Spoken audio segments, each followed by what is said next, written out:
Hello and good morning. Welcome to the Pedal Cycle Workshop in Sheffield.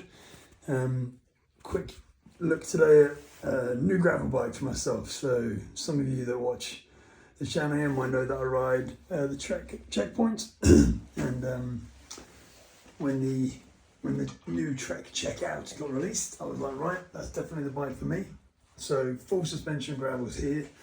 It's been around for a while with the likes of Niner. I think Niner a bit before their time. A couple of other brands doing it too. But this is Trek's crack at it, and it's the best I've seen. It's the one that makes the most sense. So around here, a lot of people are saying, is there a use case for this bike? Around here in the Peak District, I'm southwest Sheffield. The workshop's in Dore, in Totley, and we have decent gravel, but it's quite rough. But it's still UK gravel, which means it's not hundreds of miles of continuous gravel. You're doing a lot of tarmac. So bit of tarmac, bit of gravel, bit of tarmac, bit of gravel, bit of tarmac, bit of gravel. You know how it goes. If you try and ride gravel in the UK, you can't just ride off road the whole time. So as a result, you do need a gravel bike. You need a skinnier tyre to get those road sections done. Because if you do a 100k gravel ride, 50k of that ride is going to be likely on tarmac. But then when you do hit the gravel, it's not really gravel. Let's be honest. It is. It's mountain biking. It's quite rough. Even the smoothest stuff that you find comes out pretty rough, pretty full on. So this, for me, fits the bill perfectly. Full sus for the rough stuff, but then still a drop bar gravel bike with a narrow tyre to make the road sections nice and quick.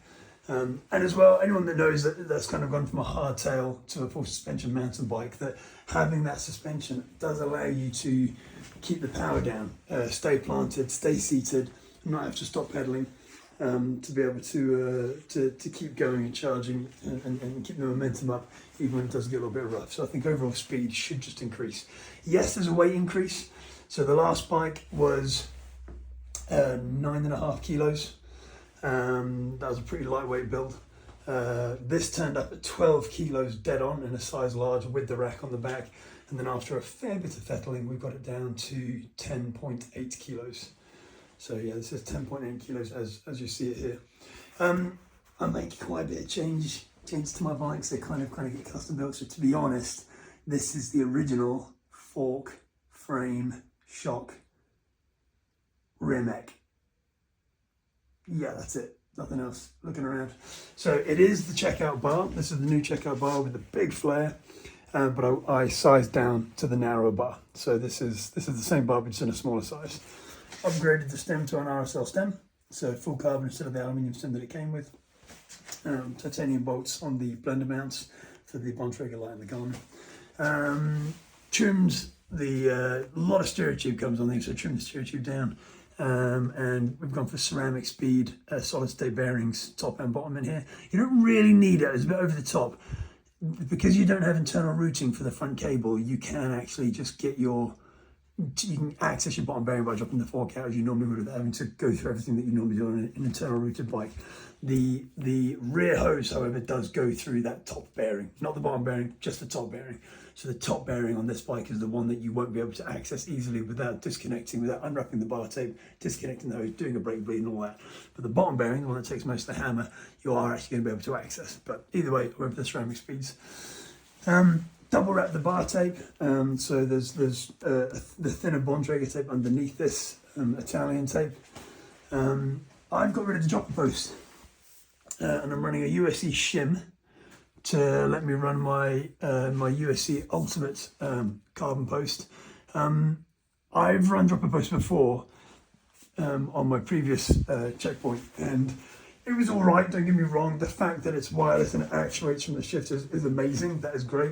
And then when you drop it by 5mm, it becomes a suspension seat post. But actually, this thing flexes so much, it's more comfortable to ride than a dropper post. Paired with the suspension, the 60mm of rear wheel travel, I just don't think it's necessary. And the weight of those posts is just crazy. So I'm going with this. I'm trying to make it more of a lightweight build. Bontrager RSL carbon saddle on there, which is obviously not standard. Down to the drivetrain. This is a hollow titanium chain set, custom anodized, that matches the bike beautifully. Garbrook round chaining and a 38 tooth. You can't run bigger than a 38 tooth on this frame. There's not enough clearance here, it gets too close. So you have to run a 38, that's as big as you can go. On the back, I've gone with the Garbrook cassette. I've gone away from the 52 tooth down to the 50, I think this is. It was just too big. They didn't need that kind of range. And then this is the mullet setup. So we've got the SRAM T-Type EXO, really on there. I changed the chain just because I had a chain already that wasn't very used. So it's a red rainbow chain, which I've waxed up with UFO endurance trip lube and submersion wax and then dripped on afterwards. Wheels are almost the same, but I have changed these. I already had a pair of RSL V3, so it's the same dimensions as the wheels it comes with, but just the lighter weight version. Apart from that though, no difference. Brake calipers, as always change the brake calipers to focus to the Hope RX4 Plus. So that's a 4-pot brake caliper. It's a 1-piece aluminium caliper, so it's much lighter than anything actually. It's like I've never found a caliper lighter. Durace, SRAM Red, whatever. This is a lighter caliper, and it's got effectively double the braking power. So it'll always run these on the bike, on all my bikes actually, and get on really well with them. Totally serviceable. Just did a full strip and rebuild on those. New Hope bottom bracket inside there as well, so upgraded that a little bit. That's the fork. That's your 65mm travel Rudy XL fork. Modified NAS Savers guard to go on there. They do a specific guard for it, but it's a bit chunky, so this should be just a lighter solution. And then the NAS Savers on the rear as well. I've gone with a 45mm tyre. So I've come away from the tyre. The tyre that Trek developed for this bike was a lovely tyre, and I was very tempted to run it, but again, I want the speed. I wanted to knock a bit of weight off. So the Cinturo in Tamwall in a 45 is what I'm going to run, and I'm going to see how that goes. I've got a fresh set of these actually, but I'm going to run these for a little bit. But I might have to go with the fresh set to get a bit more winter traction. That's pretty much it. Hope titanium axles, race pedals, Union race pedals. So again, sort of matching with the colourways. Some stuff brought from the old bike, a couple of new parts on there as well. But yeah, pretty happy with it. Be careful if you're looking at buying this bike. Just be careful with the sizing. Trek have never done, in its carbon frames and its higher end frames, an XXL, and they don't do an XXL in this bike, but the XL is huge. So I'm 6'4". I always just ride the biggest bike I can get. With Treks, I'm just XL in everything, and even then they still feel a little bit small.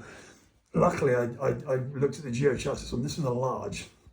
So yes, I've got a lot of bar drop, which you can see there. It's fairly aggressive, not too aggressive, much higher front end because of that fork, but the BB is a little bit higher as well. So everything raises up a touch, and then a bit of bar drop on there. But the reach on this thing, the XL would have been absolutely gigantic for me. Even at 6'4", it would have been far too big. I've not ridden it yet, to be fair, so I can't comment on how it's riding, but all the measurements stacking up to my road bike and my old gravel bike suggest that this is bang on geometry wise, and this is the large, not the extra large. So yes, you'd get a bit more seat post hidden away with the extra large, but it was the reach that was the problem. This is a inline seat post, totally inline seat post, with quite forward on the rails, and then a 80mm, I think, I want to say 80mm stem, and that's still coming out plenty long enough for me. Anyway, that's the new Trek CheckOUT. Down to a good weight, a few customizations on there. Trying to be a lightweight, full sus gravel bike. We'll see how it rides. If there's anything crazy going on, I'll do another video. Cheers for tuning in.